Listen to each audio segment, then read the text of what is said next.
Umar Tekstildan gapiramiz. Xo'p, sizlar nimalar yetib keldi bugun bizga?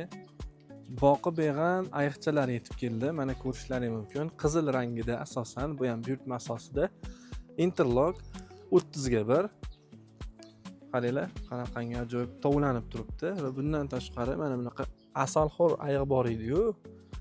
Ko'pchilik tanish qizil futbolkasi bor. Nima edi nomi? Winnie Puhmidi. Bilganlar izohda yozib qoldiringlar.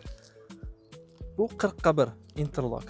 Bu endi mijozimizni o'zlarining talablariga qarab maxsus o'zlarining pechatlarini bosib berganmiz. Pushtu rangidan, keyin mana vanil rangidan. Qarang, kulib o'tirishini, ajoyibligini. Va bundan tashqari mana ko'rishlaring mumkin, mana bunaqangi ajoyib gulli matoni ham tayyorlab berganmiz o'zlarining pechatlariga. Bayin takoy qarang, chiroyliligini. Buyurtma uchun